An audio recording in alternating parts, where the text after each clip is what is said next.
boa tarde. Estou aqui para falar na Feira USP das Profissões, na edição de 2020. Né? Agradeço ao CAEA pelo convite, pela grande participação e auxílio na condução desse evento.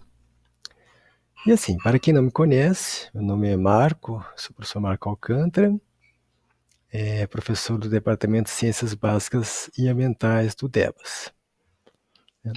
Antes de começar a falar da linha de pesquisas, né, é importante que eu registre que eu faço parte também de um grupo de pesquisas que trabalha com tratamento de efluentes, utilizando diferentes processos oxidativos avançados.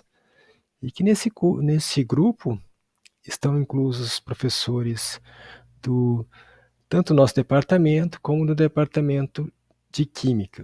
E outros desses professores provavelmente vão apresentar suas linhas aqui também.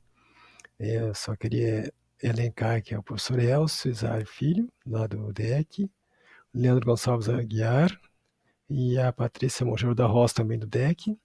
E aqui no DEBAS, aqui, com o professor Adriano, Francisco Siqueira, o Robson Silva e a professora Giovana Aparecida, né, Napoleão, que fazem parte. Porém, nessa feira, falar de uma linha de pesquisa que eu estou reativando ela. Comecei ano passado já a colocar ela em execução e já temos já alguns resultados já, que é na parte de movimentação de contaminantes no solo. Uma área muito ampla, ela é muito apaixonante para quem se envolve com essa área. Lembrando que a movimentação é um processo que ocorre na natureza, independente do homem, né? Aqui nessa figura aqui, nós temos alguns aspectos ligados à movimentação, quer dizer, sempre que a entrada de líquido pelo perfil do solo for maior que a saída, né, de líquido, né, a gente pode ter uma movimentação em profundidade, mas a gente pode pensar também em movimentação também no sistema solo, água, planta, atmosfera, onde tem a absorção pelas raízes, né? A gente pode pensar numa volatilização também de elementos também, a gente pode pensar no escorrimento superficial. Então, realmente é uma área muito ampla. No nosso caso, a gente está preocupado mais e focando na movimentação que é a lixiviação do elemento pelo solo, tá? Em profundidade. Sempre lembrando que existem processos naturais e processos que sofrem interferência do ser humano. E são justamente esses que têm a interferência do ser humano, aqueles que preocupam mais a gente do ponto de vista ambiental. O número de metodologias para estudar isso é muito grande.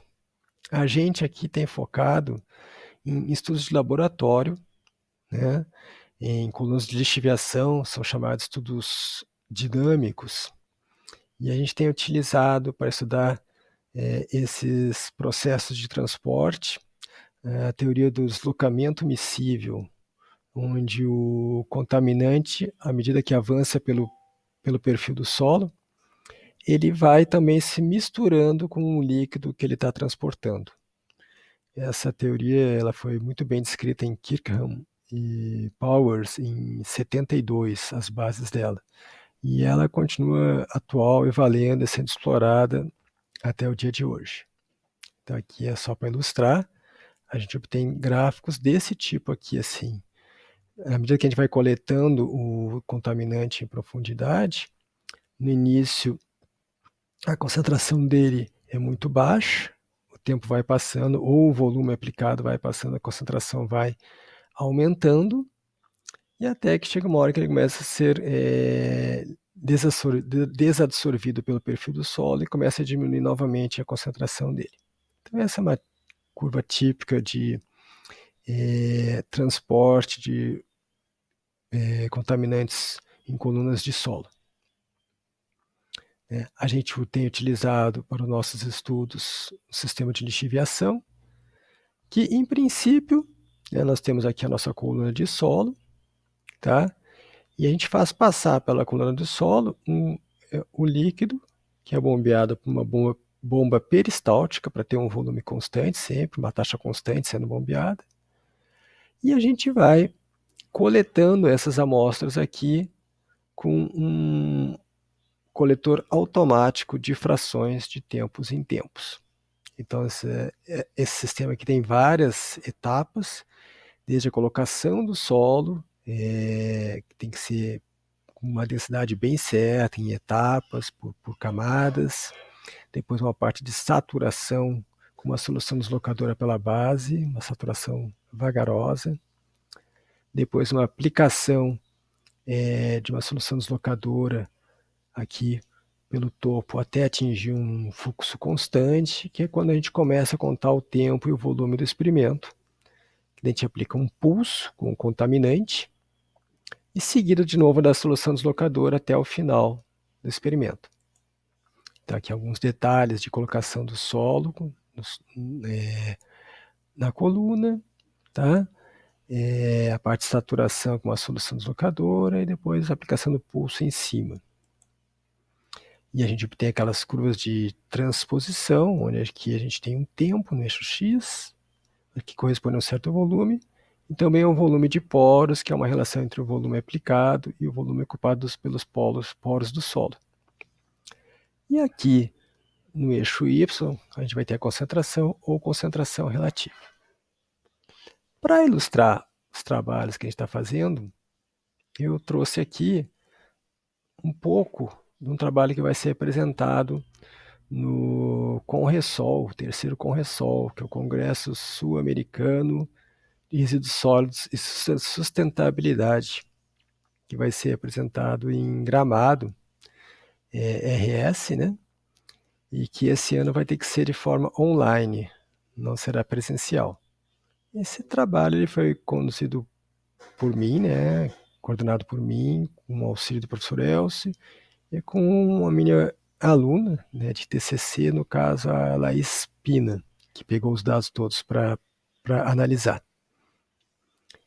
Então, nesse trabalho, nosso foco foi com a movimentação de chorume. E para falar de chorume, a gente sempre tem que dar uma ideia na geração de lixo.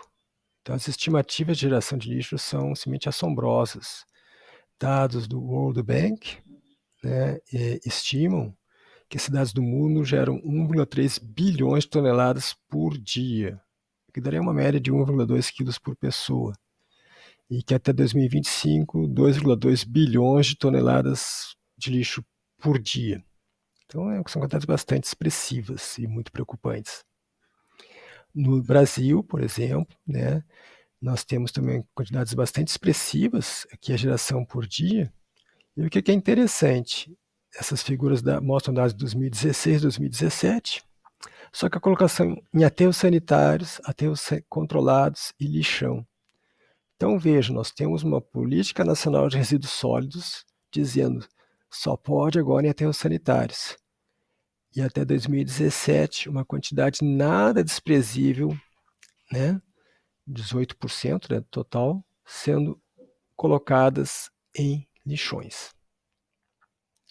Então, junto com esse lixo, tem naturalmente a geração de chorume, ou lixiviado de aterro sanitário, que é um líquido perigoso, segundo a EPA, né, um hazardous material, né, por várias das características que ele apresenta, inclusive problemas sanitários. Entre essas várias características, pode ocorrer a presença de metais pesados. E aí, qual que é a nossa preocupação com metal pesado? Se aqui nós temos, nesse desenho aqui, um chorume, né, um lixo gerando chorume. Esse chorume percola pelo solo e pode atingir águas subterrâneas, lençol freático, e ir para locais distantes, outros lugares, de abastecimento humano, inclusive. Né?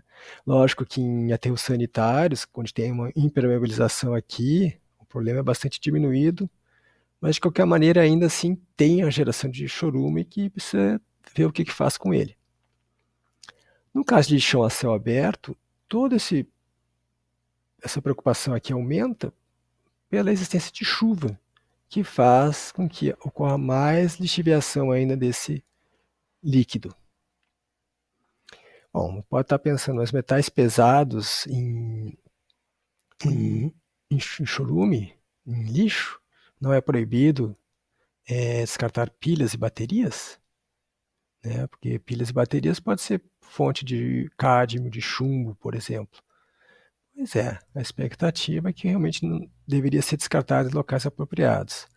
A realidade é que continua sendo descartado em lixo comum de forma irregular. Então, nesse trabalho que vai ser apresentado no Congresso agora em setembro, a gente procurou estudar a movimentação de cádmio em chorume. Aí usamos colunas de solo, sem correção do pH, e a gente aplicou um software, né, baseado no modelo matemático, chamado StanMode, e ainda tivemos as curvas de transposição, ajustamos, e obtivemos parâmetros de transporte. A gente utilizou um chorume que foi coletado em Cachoeira Paulista, né? E aqui veja a cor dele bastante escura, né? Um aterro sanitário já bem estabilizado, com muitos anos de funcionamento, o que torna ainda, no caso se fosse tratar esse chorume aqui, mais difícil ainda, né? E a gente detectou teores de cádmio acima do que era esperado, né? Então, realmente mostrando que tem descarte irregular de pilhas e baterias. Utilizamos solos representativos da região, tá? No caso aqui um latossolo amarelo e um argissolo amarelo, então são bem representativos aqui da região de estudo. Aplicamos esse software, que é o StanMode, tá? Para ajustar as curvas de transposição e obter os parâmetros. Legal que ele é disponível gratuitamente na internet. Para ambiente Windows, mas ele funciona em Linux desde que use uma camada de compatibilidade, tipo Wine, por exemplo. Então, ele utiliza certas equações de transporte. No caso, nós utilizamos em uma dimensão, porque é uma coluna de solo, que tem fator de retardamento, tem coeficiente de dispersão de difusão, aqui é a velocidade de água nos poros, esse C aqui é a concentração e esse T é tempo. E procedemos ajuste das curvas experimentais, que são os pontos, e as simuladas pelo modelo. Isso aqui são só alguns dos gráficos que foram obtidos, no caso dos tratamentos sem correção de pH do solo. Então a gente observa nitidamente que esse software ele consegue descrever a movimentação do cádmio nesses solos aí, quando está junto com o chorume. Né? Então esse poderia ser utilizado para simular a movimentação, ter parâmetros de transporte importantes. É só um exemplo para ilustrar as linhas de pesquisas do que a gente faz aqui na instituição nossa aqui, que é a Escola de Engenharia de Lorena, com esses cursos todos de graduação e mais o colégio técnico. É isso, e muito agradecido pela oportunidade de expor um pouco do nosso trabalho.